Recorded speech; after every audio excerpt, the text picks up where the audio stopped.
ஆண்டவராகிய இயேசு கிறிஸ்துவின் வெளியேற பெற்ற நாமத்தினாலே உங்களை நமது நியூ கிரேஸ் டிவியின் வாயிலாக வாழ்த்துகிறோம். அருமையான கர்த்தருடைய பிள்ளைகளே, இந்த நாளில் கூட அதிகாலை துதி ஸ்தோத்திர வேளையிலே நாம் வந்திருக்கிறோம். அரைஸ் அண்ட் ஷைன் என்ற அந்த நிகழ்ச்சிக்காக ஆண்டவரை நான் ஸ்தோத்தரிக்கிறேன். இதில் நாம் கர்த்தரை தொழுது கொண்டு அவருடைய நாமத்தை மகிமைப்படுத்த போகிறோம். அவர் நாமத்தை பிரஸ்தாவப்படுத்துகிற எந்த ஸ்தானத்திலும் அவர் வந்து நம்மை ஆசீர்வதிக்க வல்லமையான தேவனாய் இருக்கிறார். ஆனபடினாலே இயேசு கிறிஸ்துவின் நாமம் மகிமைப்படுவதாக நாம் ஜெபிப்போம். அன்பின் பரலோக தகப்பனே, இந்த ஆசீர்வதிக்கப்பட்ட நல்ல அதிகாலை வேலைக்காக நன்றி செலுத்துகிறோம். இந்த நாளிலே கூடப்பா உம்முடைய பிரசன்னம் எங்களை முற்றிலுமாய் நிரப்பட்டும் ஆண்டவரே. இந்த நாளிலே உம்முடைய பிரசன்னம் எங்களை முற்றிலுமாய் நடத்தட்டும் ஆண்டவரே. உம்முடைய மேகம் எங்களை நடத்தட்டும் அப்பா. உம்முடைய கரம் எங்களை நடத்தட்டும் அப்பா. உம்முடைய தயவு எங்களை நடத்தட்டும் அப்பா. நாங்கள் உம்முடைய பிள்ளைகள் ஆண்டவரே. இந்த நாளிலே தேவ பிரசன்னம் எங்களை நடத்தட்டும். அடுத்தோட கருத்தை எங்களை ஒப்புக் கொடுக்கிறோம். ஆராதனை வேலை ஆண்டவரே, வாசிக்கத்தக்க வேத பாட பகுதி ஆண்டவரே உமக்கு ஸ்தோத்திரம். மெசேஜ் ஆண்டவரே, கர்த்தருடைய வார்த்தையின் நிமித்தமாய் ஜெபிக்கப்படுகிற ஜெபம், ஆசீர்வாதம், அத்தனை பகுதிகளையும் பரிசுத்த ஆவியானவர் ஆசீர்வதித்து கொடுக்க வேண்டும் நாங்கள் ஜெபிக்கிறோம். இயேசு கிறிஸ்துவின் நாமத்தில் ஜெபிக்கிறோம். பரிசுத்தமுள்ள பரலோக பிதாவே, ஆமென். நாம் கர்த்தரை பாடி துதித்து மகிமைப்படுத்துவோம். Praise the Lord. கிறிஸ்துவுக்கு அருமையான சகோதர சகோதரிகளே, கர்த்தராகிய இயேசு கிறிஸ்துவின் நாமத்தில் உங்களை வாழ்த்துகிறேன்.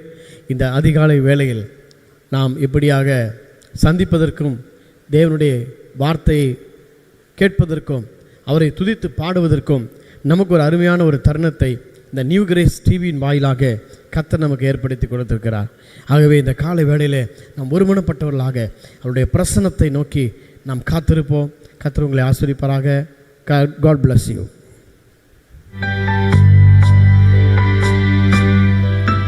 அவருடைய பிரசன்னத்தில் நாம் கடந்து வரும்போது சிறகே இல்லாமல் ஒரு பறக்கக்கூடிய ஒரு உன்னத அனுபவத்தை கொடுக்கக்கூடிய தேவன்.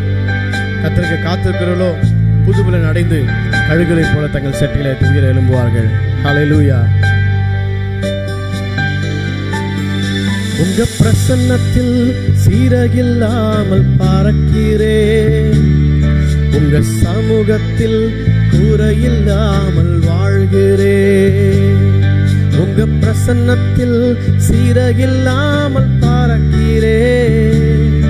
உங்க சமூகத்தில் குறையில்லாமல் வாழ்கிறேன். என் தஞ்சமானீரே, என் கோட்டையானீரே, என் துருகமானீரே, என் நண்பரானீரே. என் தஞ்சமானீரே, என் கோட்டையானீரே, என் துருகமானீரே, என் நண்பரானீரே. உங்க பிரசன்னத்தில் சீரகில்லாமல் பறக்கிறேன். உங்க சமூகத்தில் குறைவில்லாமல் வாழ்கிறேன். உங்க பிரசன்னத்தில் சீரகில்லாமல் பறக்கிறேன். உங்க சமூகத்தில் குறைவில்லாமல் வாழ்கிறேன். இந்த உலகத்தில் ஒன்றுக்கும் உதவாத நம்மை கூட ஆண்டவர் தெரிந்தெடுத்து மனிதர்களால் புறக்கணிக்கப்பட்ட நம்மை, வேண்டாம் என்று ஒதுக்கி தள்ளிய நம்மை கர்த்தர் உயர்த்தி வைத்திருக்கிறாரே. அவருடைய மகிமை நினைத்து உள்ளத்தின் ஆழத்திலிருந்து நன்றி நிறைந்த இதயத்தோடு இந்த காலை வேளையிலே துதிப்போம். உதவாத என்னையே உருவாக்கும் உறவே, குறைவான என்னையே நிறைவாக்கும் நிறைவே. உதவாத என்னையே உருவாக்கும் உறவே, குறைவான என்னையே நிறைவாக்கும் நிறைவே. உங்க பிரசன்னத்தில் சீரகில்லாமல் பறக்கிறேன். உங்க சமூகத்தில் குறையில்லாமல் வாழ்கிறேன். உங்க பிரசன்னத்தில் சீரகில்லாமல் பறக்கிறேன். உங்க சமூகத்தில் குறையில்லாமல் வாழ்கிறேன். மண்ணாய் கிடந்த நம்ம எடுத்து அவர் கரத்தில் எடுத்து உருவாக்கி இன்னைக்கு அநேகருக்கு தேவனுடைய வார்த்தை சொல்லுகிறது மூலமாக ஒரு ஆசீர்வாதத்தின் வாய்க்கால்களாக நம்மை கர்த்தர் வைத்திருக்கிறார். நம்ம எல்லாரும் கர்த்தர் ஒரு பிளஸிங் சேனல்ஸாக மாற்ற போகிறார். உற்சாகத்தோடு அவருடைய பிரசன்னத்தை உணர்ந்தவர்களாக இருக்கிற இடங்களிலே கர்த்தருடைய நாமத்தை மகிமைப்படுத்துவோம். பிரியமானவர்களே, ஹல்லேலூயா. கர்த்தர் நல்லவர். பொய்யான வாழ்வையே மெய்யாக மாற்றினி, மண்ணான என்னையே உம் கண்கள் கண்டதே. பொய்யான வாழ்வையே மெய்யாக மாற்றினி, மண்ணான என்னையே உம் கண்கள் கண்டதே. உங்க பிரசன்னத்தில் சீரகில்லாமல் பறக்கிறேன், உங்க சமூகத்தில் குறைவில்லாமல் வாழ்கிறேன். உங்க பிரசன்னத்தில் சீரகில்லாமல் பறக்கிறேன், உங்க சமூகத்தில் குறையில்லாமல் வாழ்கிறேன். ஹல்லேலூயா. கர்த்தருக்குள் பிரியமானவர்களே, இன்றைக்கு கூட நாம் வாசிக்க தெரிந்து கொள்ளப்பட்ட வேத பகுதி மார்க் 11வது அதிகாரம் வசனங்கள் 22 தொடங்கி 25 வரை. இயேசு அவர்களை நோக்கி, தேவனிடத்தில் விசுவாசம் உள்ளவர்களாய் இருங்கள். எவனாகிலும் இந்த மலையை பார்த்து நீ பெயர்ந்து சமுத்திரத்திலே தள்ளுண்டு போ என்று சொல்லி தான் சொன்னபடியே நடக்கும் என்று தன் இருதயத்தில் சந்தேகப்படாமல் விசுவாசித்தால் அவன் சொன்னபடியே ஆகும் என்று மெய்யாகவே உங்களுக்கு சொல்லுகிறேன். ஆதலால் நீங்கள் ஜெபம் பண்ணும்போது எவைகளை கேட்டுக்கொள்வீர்களோ அவைகளை பெற்றுக்கொள்வோம் என்று விசுவாசியுங்கள், அப்பொழுது அவைகள் உங்களுக்கு உண்டாகும் என்று சொல்லுகிறேன். நீங்கள் நின்று ஜெபம் பண்ணும்போது ஒருவன் பேரில் உங்களுக்கு யாதொரு குறை உண்டாயிருக்குமானால் பரலோகத்தில் இருக்கிற உங்கள் பிதா உங்கள் தப்பிதங்களை உங்களுக்கு மன்னிக்கும்படி அந்த குறையை அவனுக்கு மன்னியுங்கள் என்பதே. வாசிக்க தெரிந்து கொள்ளப்பட்ட வேதாகமம் வாசித்தாயிற்று. கர்த்தர் தாமே இந்த திருவசனங்களை ஆசீர்வதிப்பாராக. ஆமேன். இப்பொழுதும் கூட நம் மத்தியில் வந்திருக்கிற சிஸ்டர் ஏஞ்சல் ஜாய் அவர்கள் நமக்காக இந்த வேத பகுதியை தியானித்து கொடுப்பார்கள். அவர்களை நாம் அன்புடன் வரவேற்போம். ஆமேன். கர்த்தருடைய பரிசுத்த நாமத்துக்கு மகிமை உண்டாவதாக. உங்கள் அனைவரையும் காலை ஜெப தியானத்தில் நியூ கிரேஸ் டிவியின் சார்பாக உங்களை அன்புடன் வரவேற்கிறோம். இன்றைக்கு தியானிக்கும்படி தெரிந்து கொள்ளப்பட்ட வேத வசனம் மார்க் 11ஆம் அதிகாரம் 22வது வசனத்திலிருந்து 25ஆம் வசனம் வரை. ஆண்டவர் நமக்காக சொல்லியிருக்காரு, தேவனிடத்தில் விசுவாசம் உள்ளவர்களாய் இருங்கள் அப்படின்னு சொல்லி தேவன் சொல்றாரு. பார்த்தீங்கன்னா, யார் இடத்துல விசுவாசம் உள்ளவர்களாய் இருக்கணும் அப்படிங்கிற விஷயத்த ஆண்டவர் கற்றுக் கொடுக்கிறார். நமக்காக ஆண்டவர் பரத்திலிருந்து இறங்கி பரலோகத்திலிருந்து நமக்காக இந்த பூமியில மரிச்சு நமக்கு உயிரோடு எழுந்து போனாரு. எதற்காக அப்படின்னா, அந்த விசுவாசத்தை நமக்கு கற்றுக் கொடுக்கிறதற்காக. பிதாவின் இடத்திலும் நம் பரிசுத்த ஆவியின் இடத்திலும் குமாரன் இடத்திலும் நம் விசுவாசம் உள்ளவர்களாக இருக்கணும் அப்படிங்கிறத தேவன் நமக்கு கற்றுத்தரார்.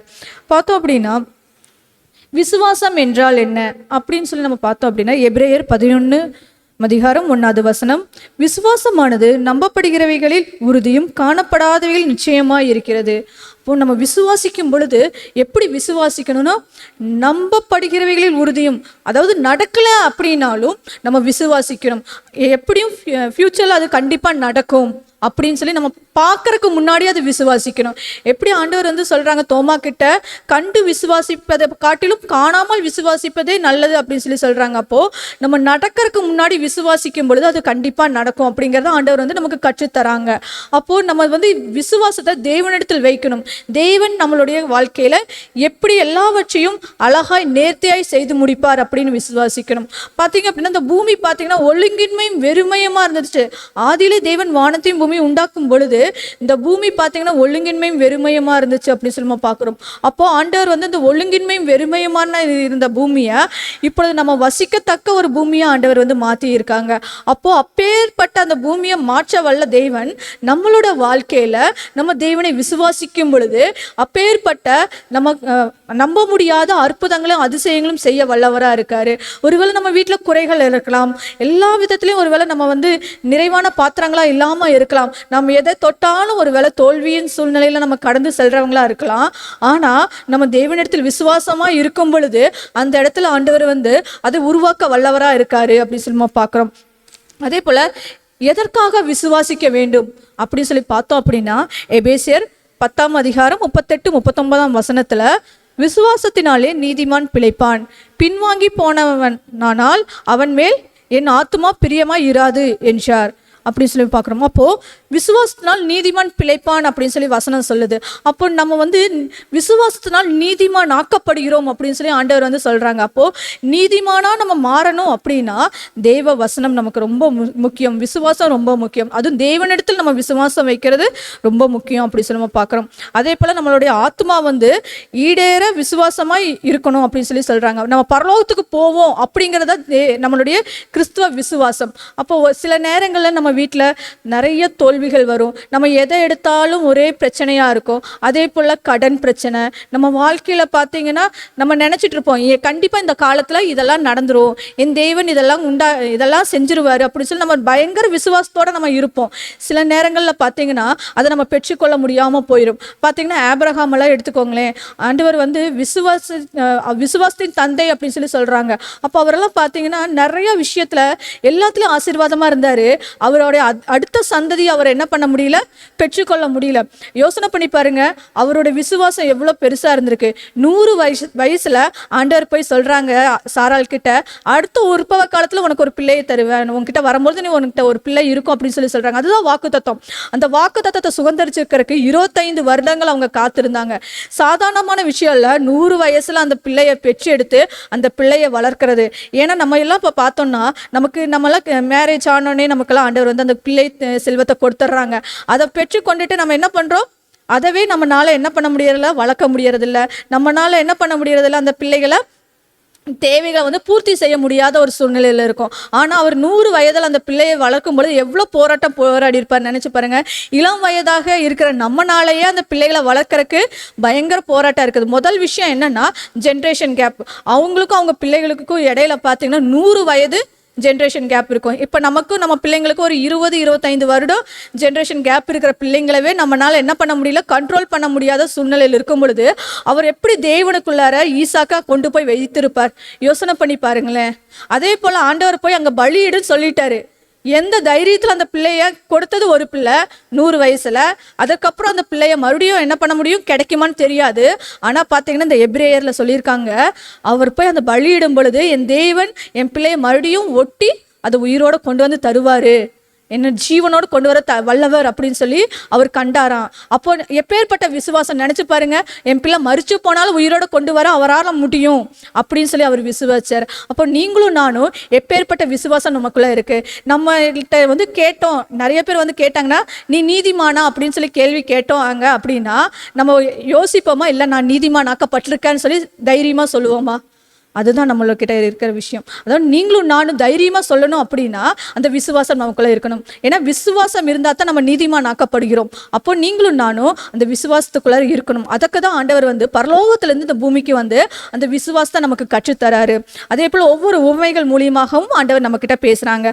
அதே போல் பார்த்தீங்கன்னா மார்க் 23ஆம் அதிகாரத்தில் பார்த்தீங்கன்னா ஆண்டவர் சொல்கிறாரு, அந்த மலையை பார்த்து விசுவாசத்தோடு நீ பெயர்ந்து போன்னு சொன்னேன்னா அது வந்து சமுத்திரத்தில் போய் விழுந்துரும் அப்படின்னு சொல்லி சொல்கிறாங்க. அப்போ நீங்கள் யோசனை பண்ணி பாருங்க. அதில் ஆண்டவர் ஒரு விஷயத்த சொல்கிறாரு, இருதயத்தில் சந்தேகப்படாமல் விசுவாசத்தால் அப்படின்னு சொல்லி சொல்கிறாங்க. அப்போ இருதயத்தில் சந்தேகப்படாமல் அப்படின்னு ஒரு வார்த்தையை சொல்கிறாங்க. அப்போது நிறைய டைமில் வந்து நம்ம விசுவாசிக்கிறோம், நம்மளோட விசுவாசம் செத்த விசுவாசமாக இருக்குது, கிரியை இல்லாத விசுவாசமாக இருக்குது அப்படி சொல்லி பார்க்குறோம்.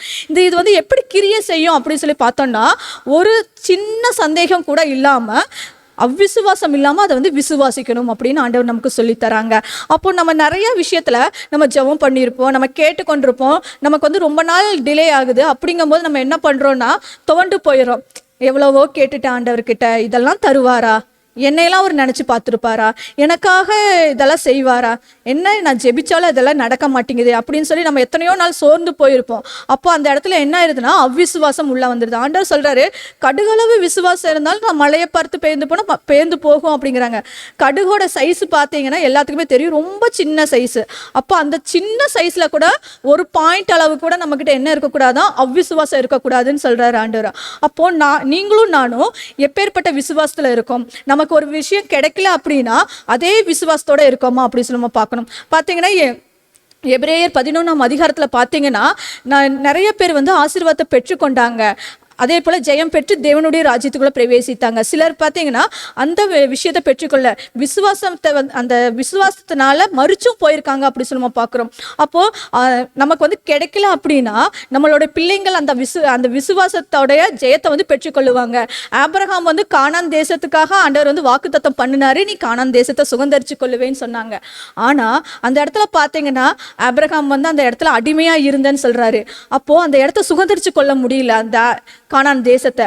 ஆனால் பார்த்தீங்கன்னா யாக்கோபோட சந்ததி தான் வந்து என்ன பண்ணாங்க, அந்த கானான் தேசத்தை சுதந்தரிச்சு கொண்டாங்க. அப்போது யோசனை பண்ணி பாருங்க, 400 வருஷங்களுக்கு அப்புறம் தான் அந்த தேசத்தை அவங்களால சுதந்தரிச்சு கொள்ள முடிஞ்சிச்சு. அப்போது யோசனை பண்ணி பாருங்களேன், அவங்க நினச்சிருந்தாங்க அப்படின்னா, ஆபிரகாம் நினச்சிருந்தாரு அப்படின்னா அவர் என்ன பண்ணியிருக்கலாம், தன்னோட பிள்ளைங்களுக்கு தேவனை பற்றிய விசுவாசத்தை அவர் வளர்க்காமல் இருந்திருக்கலாம். ஆனால் ஈசாக்கை பார்த்தீங்கன்னா தேவனுடைய பாதையில் அழகாக வழி நடத்தி கூட்டிகிட்டு போகிறாரு.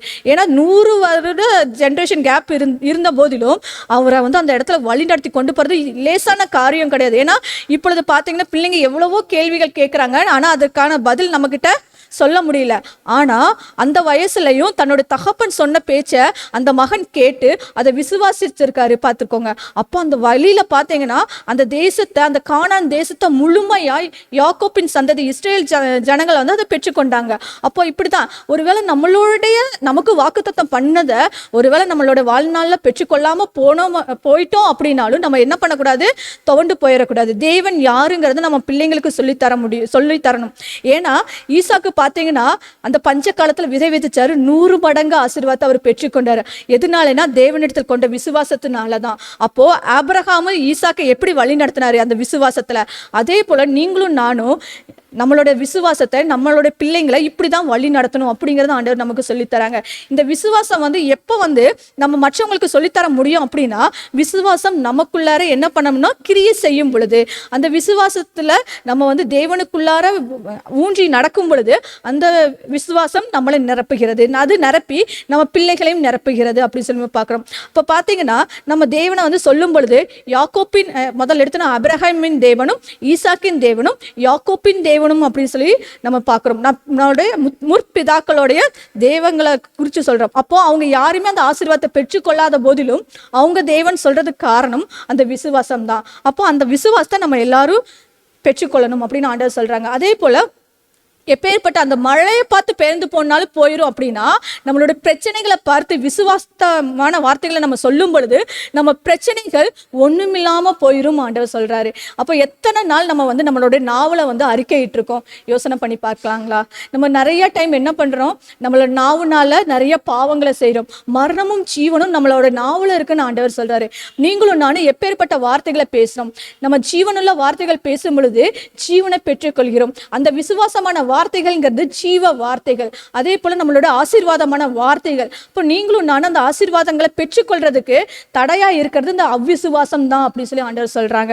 அடுத்தது பார்த்தீங்கன்னா நம்ம ஜெபத்துல என்னத்தை வந்து ஜெபிக்கணும் அப்படின்னு சொல்லி 24வது வசனத்துல சொல்றாங்க. அப்போ நம்ம விசுவாசத்தோடு நம்ம என்ன பண்ணணுமா, ஜெபிக்கணும் அப்படின்னு சொல்லி சொல்றாரு ஆண்டவர். அப்போ நீங்களும் நானும் எப்பேற்பட்ட ஜெபத்தை செய்யறோம் அப்படின்னு நம்ம பார்க்கணும்.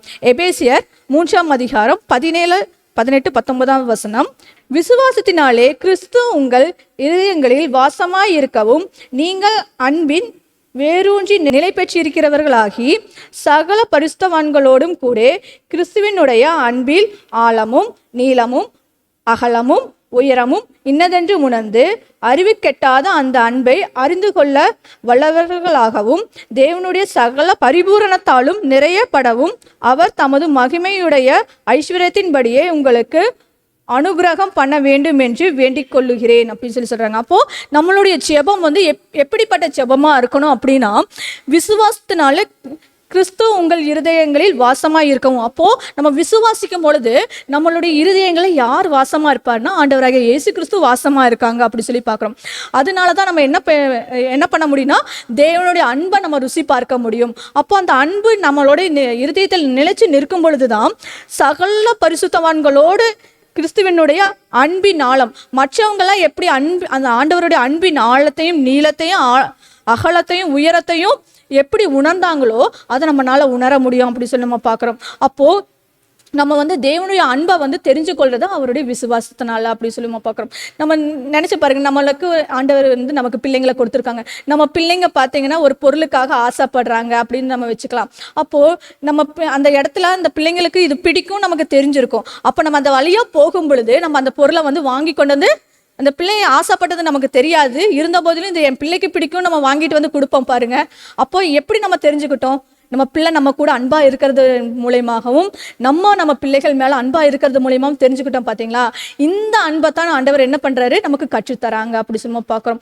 அப்போ இந்த அன்புக்கு வந்து ரொம்ப அடிப்படையான விஷயம் வந்து விசுவாசம். நம்ம விசுவாசம் வைக்கும் பொழுதுதான் நம்ம அன்பை பெற்றுக்கொள்ள முடியும். அப்போ ஜெபிக்கும் பொழுது நம்ம தேவனிடத்தில் அன்பா இருக்கும் பொழுது தேவன் நம்ம ஜெபங்களை கேட்க வல்லவரா இருக்காரு அப்படி சொல்லி பார்க்கிறோம். அதே போல பாத்தீங்கன்னா ஒரு சில நேரங்கள்ல நம்மளுடைய ஜெபங்கள் வந்து கேட்கப்படாமல் போயிடும். எதனால அப்படின்னு சொல்லி பார்த்தோம்னா 25வது வசனத்துல பார்த்தோம் அப்படின்னா, நம்ம பிறருடைய குறைகளை வந்து நம்ம சுட்டி காட்டிக்கிட்டே இருப்போம். பிறருடைய குறைகளை வைத்துட்டு நம்ம போய் ஆண்டவர்கிட்ட விசுவாசத்தோட ஜெபம் பண்ணுனா அந்த ஜெபங்கள் என்ன பண்ண மாட்டாது, கேட்கப்பட மாட்டாது அப்படின்னு சொல்லி ஆண்டவர் சொல்றாங்க. அப்போ நம்ம மற்றவங்களோட குறைகளை வந்து நம்ம மன்னிக்கும் பொழுது நம்மளோட குறைகளை ஆண்டவர் மன்னிச்சு நமக்கு எல்லாவற்றையும் விசுவாசத்தினால எல்லாவற்றையும் நம்ம பெற்றுக்கொள்ற அந்த அதிகாரத்தை ஆண்டவர் நமக்கு தராங்க.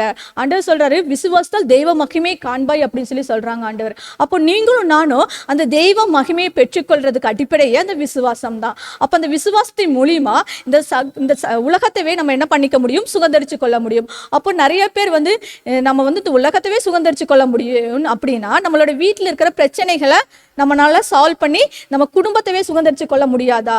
யோசனை பண்ணி பாருங்களேன். இது ரொம்ப கஷ்டமான விஷயம் தானே. ஏன்னா நம்ம அந்த விசுவாசத்துக்குள்ள நிலைச்சிருக்கிறது பெரிய விஷயம்தான். ஆனா அவருக்குள்ள நம்ம அன்பா இருந்துட்டோம்னு வச்சுக்கோங்களேன், அதை வந்து ஈஸியா நம்ம என்ன பண்ண முடியும், டேக்கிள் பண்ணிட்டு போக முடியும். முதல்ல நம்ம வண்டி ஓட்டுறதுக்கு ரொம்ப கஷ்டப்படுவோம். முதல் டைம் வண்டி எடுத்து ஓட்டும் போது ரொம்ப கஷ்டமா இருக்கும். ஆனா அதுக்கப்புறம் நம்ம ஓட்டுறது நமக்கே தெரியாம நம்ம பாட்டுல ஓட்டிட்டு போவோம். சிலர்லாம் பாத்தீங்கன்னா தூங்கிட்டே வண்டி ஓட்டுவாங்க. அந்த மாதிரி எல்லாம் நிறைய பேர் இருக்காங்க. ஆனா கரெக்டா ஓட்டுவாங்க. கண்ணு திறந்துருக்கும், ஆனா மைண்ட் என்ன பண்ணிருக்கும், தூங்கிட்டு இருக்கும். அப்ப எதனால, நம்ம வந்து பழக்கப்படுத்துறதுனால அது சாத்தியமாயிருக்கு. அப்போ நீங்களும் நானும் அந்த விசுவாசத்தை பழக்கப்படுத்திக்கணும் அப்படின்னு சொல்லி நம்ம பார்க்குறோம். அதே போல பார்த்தீங்கன்னா வெளிப்படுத்தினால் 3ஆம் அதிகாரம் 8வது வசனத்துல, உன் கிரியைகளை அறிந்திருக்கிறேன், உனக்கு கொஞ்ச பலன் இருந்தும் நீ என் நாமத்தை மறுதலியாமல் என் வசனங்களை கை கொண்டபடியினால் இதோ திறந்த வாசலை உனக்கு முன்பாக வைத்திருக்கிறேன், அதை ஒருவனும் பூட்ட மாட்டான் அப்படின்னு சொல்லி ஆண்டவருடைய வசனம் சொல்லுது. அப்போ உங்க விசுவாசம் வந்து எப்படி இருக்கணும்னா கிரியையுள்ள விசுவாசமா இருக்கணும். அப்போ அந்த கிரியைகளினால என்ன பண்ண முடியும்னா அந்த பலன் அடைய முடியும்னு சொல்றாங்க ஆண்டவர். அதே போல நம்ம வந்து வசனத்தின் மூலியமாக என்ன பண்ண முடியும், திறந்த வாசலை ஆண்டவர் நமக்கு முன்பாக வச்சிருக்காங்க அப்படின்னு சொல்லி சொல்றாங்க. அப்போ உங்க விசுவாசத்தினால எதெல்லாம் உங்க வீட்டுல ஆசீர்வாதம் இல்லாம மூடி கிடக்குதோ அந்த ஆசீர்வாதங்கள் எல்லாம் என்ன பண்ண முடியும், திறக்க முடியும். அப்போ அதுக்கு ரொம்ப அடிப்படை விசுவாசம். அப்போ நீங்களும் நானும் அந்த விசுவாசத்துல இருக்கணும். தேவ பிள்ளைகளே, நீங்க என்ன பண்ணணும்னா விசுவாசிக்கிறது பெரிய விஷயம் இல்ல. என்ன பண்ணணும், இவர் தான் உண்மையான தேவன், இவரை தவிர வேற யாராலையும் என்னோட பிரச்சனையை மாற்ற முடியாது அப்படின்னு என்னைக்கு நம்ம தீர்மானம் பண்றோமோ அந்த நிமிஷத்துல இருந்து நம்ம விசுவாசிக்க ஆரம்பிக்கிறோம். அதே போல இவரால என்னோட பிரச்சனைகள் மாறும், வேற யாராலையும் மாற்ற முடியாது அப்படின்னு சொல்லி நம்ம அதுல நிலைச்சு நிக்கிறோம். பாத்தீங்களா? ஒருவேளை என் தேவன் என்னை வந்து இந்த பிரச்சனையில எப்படி சாத்ராக் மேஷாக் ஆபேத்நேகோ சொன்னாங்க, என் தேவன் இந்த அக்னியில என்னை வந்து தப்பிக்கலைனாலும் நான் அவரை வந்து விசுவாசிப்பேன்னு சொல்லி ஒரு விசுவாசம் இருந்தது பாருங்க. அந்த அக்னி அந்த தணல்ல போடும்போது கூட அந்த விசுவாசத்தை நம்ம பெற்றுக்கொள்ளணும். அப்பதான் ஆண்டவர் என்ன பண்ணுவாரு, அந்த அக்னி தணலுக்குள்ள நீங்க இருந்தாலும் உங்களை என்ன பண்ண முடியும், அவர் விடுவிக்க வல்லவரா இருப்பாரு. அந்த இடத்துல பாத்தீங்கன்னா அவங்க 3 பேரு இல்ல 4வது ஒருத்தர் வந்து அங்க உலாவி கொண்டு இருந்தாரு அப்படின்னு சொல்லி நம்ம பாக்குறோம். அப்போ உங்களோட பிரச்சனையிலும் என்னோட பிரச்சனையிலும் நம்ம விசுவாசத்தோட அறிக்கையிடும் பொழுது 4வது ஒரு நபரா அவர் வந்து உலாவும் போது அந்த அக்னி வந்து நம்மளை வந்து பச்சிக்காது. அவங்களோட சரீரம் பாத்தீங்கன்னா அந்த அக்னியோட வாசனையே இல்லை அப்படின்னு சொல்லி சொல்றாங்க. அவங்களோட முடி கூட கருகல அப்படின்னு சொல்லி பாக்குறோம். அவங்க போட்டிருந்த சால்வை கூட என்ன ஆகல, அவித்து போடலாம் அந்த அக்னி அப்படின்னு சொல்லி நம்ம பார்க்குறோம். இப்போ அந்த அக்னியோட நடந்தாலும் அவங்க வந்து அவித்து போடாத ஒரு அக்னியா இருந்துச்சு. யாருக்குமே நடக்காத அசாதாரணமான விஷயங்கள் அவங்களுக்கு நடந்துச்சு. அப்போ நீங்களும் நானும் அசாதாரணமான விஷயங்களை, நம்ம வாழ்க்கையில நடக்க முடியாத விஷயங்களை பெற்றுக்கொள்ளணும் அப்படின்னா அந்த விசுவாசிக்கணும். அந்த விசுவாசத்துக்குள்ளார நீங்களும் நானும் பயணிக்கும் பொழுது எல்லாமே அற்புதமா நடக்கும். அப்போ நீங்க நானும் அந்த விசுவாசத்தை பற்றி தான் ஆண்டவர் வந்து உங்களுக்கு எனக்கு கற்றுத்தராங்க. நீங்களும் நானும் அதை சுதந்தரித்து கொள்ளணும். சுதந்தரித்து கொள்ளும் பொழுது தேவனுடைய ராஜ்யத்தில் எப்படி பவுல் சொன்னார், நான் நல்ல போராட்டத்தை போராடினேன், ஓட்டத்தை முடித்தேன், எனக்காக ஜீவ கிரீடம் எனக்காக இருக்குது அப்படின்னு சொல்லி சொன்னார். அதே போல் நீங்கள் வந்து கான்ஃபிடென்ட்டாக சொல்ல முடியும், நான் விசுவாசிக்கிறேன், எனக்காக பரலோகத்தில் ஒரு இடம் வைக்கப்பட்டிருக்கு அப்படின்னு சொல்லி தைரியமாக சொல்ல முடியும். அதே போல் நிறைய பேத்துக்கு சொல்ல முடியும், நீ விசுவாசித்தா நீ கண்டிப்பாக என் கூட நீ பரலோகத்துக்கு வருவ அப்படின்னு சொல்லி 4 பேத்துக்கிட்ட நம்ம சொல்ல முடியும் விசுவாசமா. அப்போது ஒரே விஷயம் விசுவாசம். விசுவாசிக்கும் பொழுது எல்லா நன்மைகளும் இந்த சுதந்திரிச்சு கொள்ள முடியும். இந்த உலகத்தில் இருக்கிற எல்லா நன்மைகளும், பரலோக ஆசீர்வாதங்களும், வானத்துக்குரிய பூமிக்குரிய சகல ஆசீர்வாதங்களும் உங்களுக்காக தான் ஆண்டவர் வைத்திருக்கிறார். நீங்களும் நானும் விசுவாசிக்கும் பொழுது அதை சுதந்திரிச்சு கொள்ள முடியும். சுதந்திரிச்சு மட்டும் பத்தாது, எப்படி வந்து நம்மளுடைய பாத்திரங்கள் நிரம்புச்சோ அதே போல் மற்றவங்களோட பாத்திரங்களையும் அந்த விசுவாசத்துக்குள்ள நம்ம வழி நடத்தி அநேக ஜனங்களை கூட்டிகிட்டு போய் தேவனுடைய பாதையில், அந்த ஜீவ பாதையில் கொண்டு போய் தேவனுடைய ராஜ்யத்தில் சேரும் வரைக்கும் அவங்கள கூட்டிகிட்டு போகணும். அப்படிங்கிறது நம்ம மேலே விழுந்த கடமை. அப்போ ஒவ்வொருவரும் விசுவாசிக்கும் பொழுது எல்லா விதமான வரங்களையும் அனைத்து ஆண்டவர் சொன்ன அந்த 9 கனிகளையும் நம்ம பெற்றுக்கொள்ள முடியும். அதனால நீங்களும் நானும் தேவனுக்குள் எப்பொழுதும் விசுவாசம் உள்ளவர்களாக இருக்கணும் அப்படிங்கிறது அவருடைய விருப்பமுமாய் இருக்கிறது.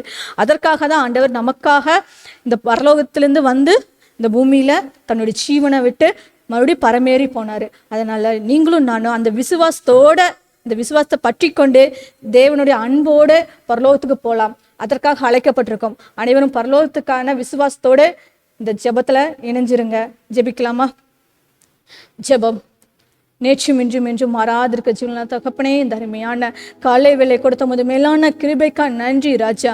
ஆண்டவரே, உமது வசனத்தை நாங்கள் விசுவாசிக்க, உங்களுடைய செய்கைகளை நாங்கள் விசுவாசிக்க, எங்களுடைய கிரியைகள் விசுவாசமுள்ள கிரியைகளாக இருக்க கிருபை செய்யுங்க கர்த்தாவே. ஆண்டவரே, எங்களுக்கு முன்னாடி பூட்டப்பட்டிருக்கிற எல்லா விஷயங்களும், எல்லா ஆசீர்வாதங்களும் இந்த விசுவாசத்தினால நாங்கள் சுதந்திரிச்சு கொள்ள கிருபை செய்யுங்க. நாங்கள் 100 மடங்கு ஆசீர்வாதத்தை பெற்றுக்கொள்ள கிருபை செய்யுங்க கர்த்தாவே. எப்படி நீங்கள் ஆபிரகாம் ஆசீர்வதிச்சீங்களோ, ஈசாக்கு ஆசீர்வதிச்சீங்களோ, யோகோப்பை ஆசீர்வதிச்சீங்களோ, அதே போல இந்த நிகழ்ச்சியை பார்க்கிற ஒவ்வொருவர்களையும் ஆசீர்வதிங்க. ஒவ்வொருவர்களுடைய இருதயத்தை அந்த விசுவாச விதையை விதைங்க ராஜா. ஆண்டவரே, இதை பார்க்கிற ஒவ்வொருவர்களுக்கும் ஆசீர்வாதமான வார்த்தைகளாக இருக்க கிருபை செய்யுங்க கர்த்தாவே.